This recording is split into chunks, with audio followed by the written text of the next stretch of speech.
Tapu, this is Nia Yah with Raseki Arts Temple of Healing. The conversation today is working with the ancestors. And this is something that is a part of us as African people, is a part of our culture and our tradition to honor, recognize, and work with our ancestors, those who are in our bloodline that came before us. And even sometimes we work with those ancestors who are not in our bloodline, but they live their lives in such a way that they become elevated ancestors. And so we look to them, we work with them, we honor them as well. And all spiritual systems do honor and recognize ancestors, even if they say they don't. You think about Jesus, he was an ancestor. The Buddha was an ancestor. Noble Drew Ali, an ancestor. Selassie, an ancestor. Prophet Muhammad, an ancestor. So all of these spiritual systems do in fact show us that it is a part of our culture to work with the ancestors. And it's all right, it's good, and we give thanks. Working with the ancestors, I would say for you to start your process in working with them, you would want to go and speak with some of the older people in your family line and ask questions about their grandmothers, their mothers, their aunties. Ask them to share with you the stories about the people who came before them that they remember. Ask them to share with you the things that they did, their names, and all of these. As much information that you can get is helpful, because you will find that the ancestors help. Knowing about our ancestors, knowing about our family, helps us to in fact know more about ourselves. So we'll see that those of us who are very spiritual come from families who have always been very spiritual. Those of us who come from families who are very intellectual come from families who are intellectual. Those of us who come from families who work with their hands, do certain iron work or other things like that, come from families who've done that for hundreds and hundreds and hundreds of years. So it's very good to know, and this is a part of the reason why we want to know about our ancestors, because it helps us to be more sure about who we are and our role and our purpose of being here on this realm at this time. Also, just communicating with the ancestors. They're already walking amongst us. They're already walking with us. Most of us have at least one ancestor from our bloodline who is sometimes called a spiritual guide or a guardian angel, and this person or this energy is actually directed to be with us, to help guide us through our lives, to help us to make good decisions, to help us to see the right path for ourselves, to help us to see the things that are not good for ourselves. And they speak to us, and we'll hear this subtle voice saying, go this way, or do this thing, or do that thing.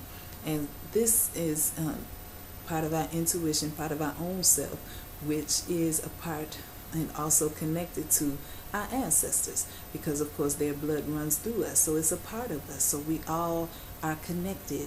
And so working with them, communicating them, and recognizing, being aware and conscious of who our spirit guides are, who our helpful ancestors are, only strengthens our bond and only can be more helpful to us, and can assist us in our process, as well as assisting those who come after us, our children and their children and their children, and so on and so forth.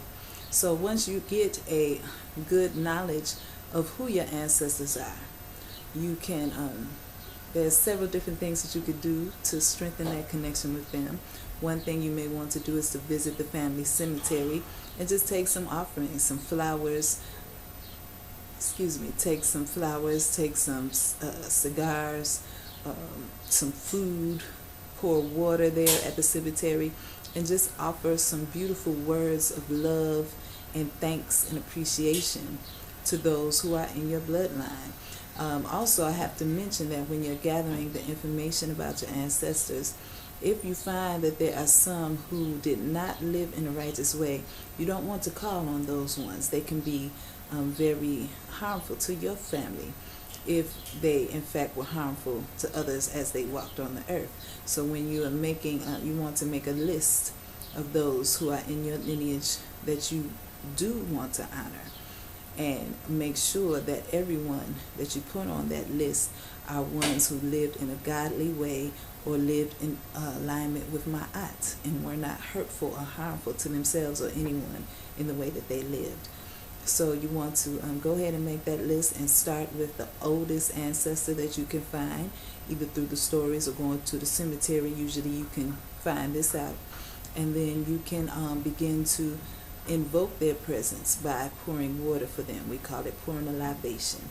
And you just say their names, pour a little bit of water on the earth or into a plant or right directly on the floor, or you can just sprinkle a few drops of water. And in doing this, the water actually acts as a conduit. So it helps to connect that energy with you and that spiritual realm, with you and the ancestral realm, so that you can communicate with them more clearly. Going to the cemetery, as I said, is another good way. Pouring the libations is very good, and also building an ancestral altar. And that's something that's like a high level thing. If you feel moved to do that, it's beautiful to have. In an altar space, all you really need is to have things that represent fire, air, water, and spirit. So you want to have a container to hold water, and hopefully it would be natural.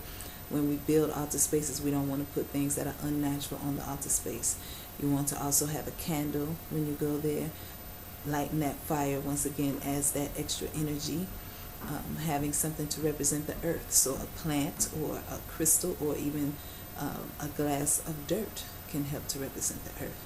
And then, of course, when you go to your ancestral altar, you want to have some incense. The higher spirits, they like sweet smells. So when you go and make your prayers there, you want to have something sweet smelling. Frankincense and myrrh is an excellent incense to use in working with the ancestors. It's known to attract, especially myrrh is known to attract the ancestors. So you can light that incense, go there, pour a libation, say some prayers, and then you want to take some time and listen and let them communicate with you. And just your time and your energy is more valuable than any other gift that you can give them. Recognizing them and giving them that time is nothing better. It's nothing that they like more. And they will begin to show you and guide you and teach you and share with you so many more, much more things. So much. They will share with you many things. Many times we already hear things that we should be focused on, but once you make that connection with your ancestors, you'll be more clear about what you're hearing. You'll be more clear about the things that you need to do. Your guidance will be much more clear, and you can they will help you to avoid some stuff that's not good for you. And of course, we all need that. So these are just a few tips to help you get started. And we do have some further, if you have further questions, of course we have some higher studies in working with the ancestors, and you are more than welcome to contact me at www.raseki.webs.com. I'd be more than happy to speak with you personally to help you get on your path in communicating with your ancestors and moving forward on your spiritual journey. All right, much love, peace, and blessings. Until the next time.